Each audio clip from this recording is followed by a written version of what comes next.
मसाला डोसा किसको नहीं पसंद है। मसाला डोसे के सब शौकीन हैं। हालांकि ये साउथ इंडिया की एक बहुत ही फेमस डिश है, लेकिन सबको इसे खाना बहुत पसंद होता है। हेलो फ्रेंड्स, मैं हूँ Asifa. Welcome back to Asifa Coasters Cooking. अगर चैनल पर पहली बार आए हैं तो चैनल को सब्सक्राइब कर लीजिए और साथ में दी गई बेल को प्रेस करिए ताकि मेरे आने वाली वीडियोस की नोटिफिकेशन आपको सबसे पहले मिल सके। तो आज मैं आपको होटल स्टाइल मसाला डोसा आप आसानी से घर पर किस तरह से बनाते हैं, इसकी मैं रेसिपी आपको देने वाली हूँ। और इसके साथ मैं कुछ टिप्स और ट्रिक्स भी शेयर करने वाली हूँ, तो इसलिए आप वीडियो को बिना स्किप करे हुए एंड तक ज़रूर देखिएगा, क्योंकि ऐसी इन्फॉर्मेशन आपको कहीं और नहीं मिलने वाली है। तो सबसे पहले मैं यहाँ पर इसके लिए ले रही हूँ 1 ग्लास चावल लिए हैं। आप अपने हिसाब से कोई भी चावल ले सकते हैं। मैं यहाँ पर जो राशन में देते हैं वो चावल ली हूँ। 1/4 ग्लास मैं यहाँ पर इस्तेमाल कर रही हूँ उड़द की दाल। 1/4 ग्लास ही मैंने यहाँ पर लिए हैं पोहा। और फिर इसमें मैं डाल रही हूँ 2 टीस्पून चना दाल। 1/2 टीस्पून मैंने इसमें डाल दिया है मेथी। और अब हमें क्या करना है, इसमें पानी डालना है और इसे बहुत अच्छे तरह से 3 से 4 बार साफ़ होने तक इसे हमें वॉश करना है। आप किसी एक कटोरी का भी मेज़रमेंट रख सकते हैं। इसे अच्छे से मैंने वॉश कर लिया है। अब इसमें हम पानी डालेंगे। पानी हमें इतना डालना है ताकि जो भी ये चावल डाले हैं इसमें अच्छे से डूब जाए। और इसे मैंने 4 से 5 घंटे तक हमें इसे अच्छे से भिगो कर रखना है।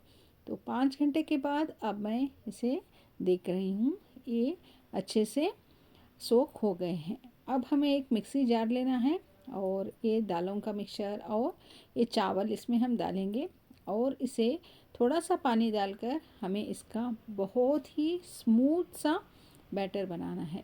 तो आप देखिए मैंने इसे कितना स्मूथली इसे पीस लिया है।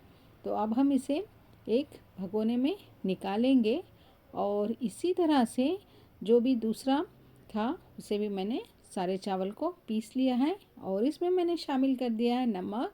मोटा नमक लिया है और इसमें एक सीक्रेट इंग्रेडिएंट जा रहा है और वो है चावल का आटा। इसे होटल वाले यूज़ करते हैं, इसलिए उनके डोसे इतने क्रिस्प एंड करारे होते हैं। जिस कटोरी या ग्लास से हमने चावल का नापा था तो उसी ग्लास से हमें चावल का आटा डालना है। इसे अच्छे से मिक्स करने के बाद ये गाढ़ा लग रहा था तो मैंने इसमें डाल दिया है थोड़ा सा पानी। पानी डालने के बाद एक बार हम इसे फिर से अच्छे से मिक्स करेंगे और इसे ढक कर हम रात भर फर्मेंट होने के लिए रख देते हैं। तो अभी मैं आपको मॉर्निंग दिखा रही हूँ, तो देखिए कितना खूबसूरत तरीके से हमारा यह डोसा बैटर फर्मेंट हुआ है। अभी एक बार इसको हम फिर अच्छे से मिक्स करेंगे। इतना मिक्स करना है ताकि ये बहुत ही लाइट हो जाए, यानी बहुत अच्छे से हमें इस आटे को मिक्स करना है ताकि ये फ्लोइंग कंसिस्टेंसी में आ जाए। अब इसे मिक्स करके मैं इसको रख देती हूँ। दूसरी तरफ इसका मसाला बनाने के लिए मैं ले रही हूँ एक कढ़ाई और उसमें हम डालेंगे थोड़ा सा तेल। राई डाल दिया है मैंने, फिर उसमें उड़द की दाल और चना की दाल डाल लिया है। फिर उसे थोड़ा सा हम फ्राई करेंगे। फिर इसमें मैं डाल रही हूँ हरी मिर्च और कड़ी पत्ता, क्योंकि होटल में थोड़ा लंबी लंबी मिर्च काटते हैं तो इसलिए मैंने भी उसी तरह से लंबा लंबा मिर्च ही काटा है।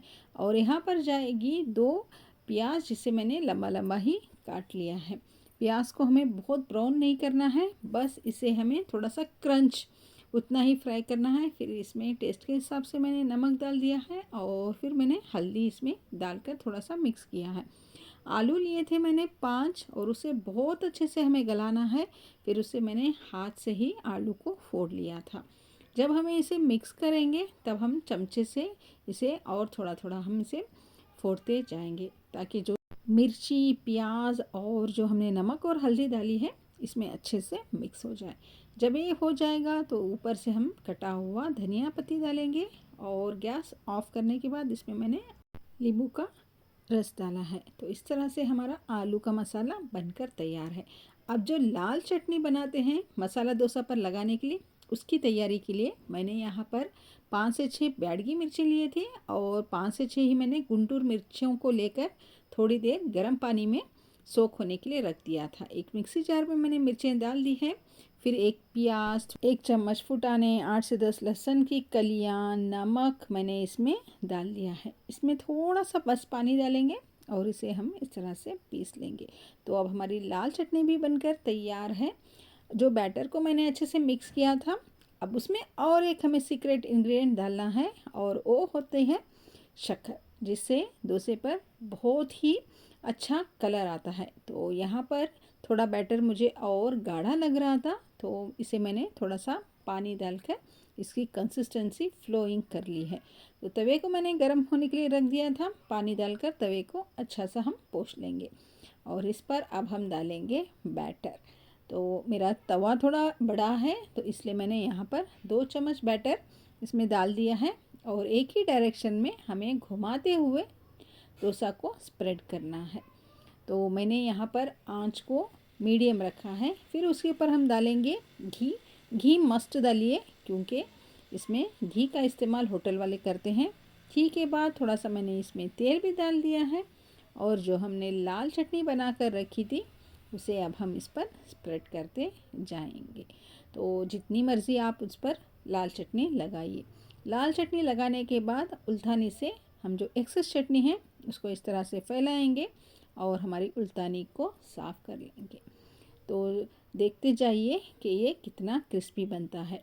तो यहाँ से ये पक रहा है और जो हमने आलू का मसाला बनाया था उसे हम हाथ में लेंगे और इस तरह से इसे हम रखेंगे और बहुत ही आहिस्ता से हम डोसे के किनारे निकालते जाएंगे। तो देखिए, बहुत ही मज़ेदार, बहुत ही crisp hotel style masala dosa बनकर तैयार है। इसे मैंने नारियल की चटनी और यहाँ पर जो हमने आलू का पल्ल्या, ये जो मसाला बनाया था उसके साथ सर्व किया है। आप चाहे तो इसे सांभर के साथ भी सर्व कर सकते हैं। तो इसी तरह से मैं और एक डोसा बना रही हूँ ताकि आपको पता चले कि ये बनता किस तरह से है। वही प्रोसेस मैंने दोबारा से रिपीट किया है और यहाँ पर आप देख सकते हैं कि किस तरह से ये ब्राउन कलर में आ रहा है और बहुत ही क्रिस्पी होने वाला है। तो अब इसके बीच में मैंने यहाँ पर आलू का मसाला, या फिर जिसे हम साउथ इंडिया में पल्ल्या बोलते हैं, तो उसको यहाँ पर रख लिया है और बहुत ही आहिस्ता से इसके किनारे हम निकाल लेंगे। ये टूटने का भी डर रहता है क्योंकि बहुत ही क्रिस्प और करारा मसाला डोसा बनता है। तो इसे अभी मैं फोल्ड कर रही हूँ। तो इसको भी मैंने बना लिया है। तो देखा ना आपने, मसाला डोसा घर पर कितने आसानी से आप बना सकते हैं। बस आपको फॉलो करना है ये टिप्स एंड ट्रिक्स। उम्मीद करती हूँ कि आपको मेरी ये रेसिपी पसंद आई होगी। अगर रेसिपी पसंद आए तो लाइक, शेयर और चैनल को सब्सक्राइब करना ना भूलिएगा। मिलती हूँ एक नई और आसान रेसिपी के साथ। तब तक के लिए thank you for watching my channel.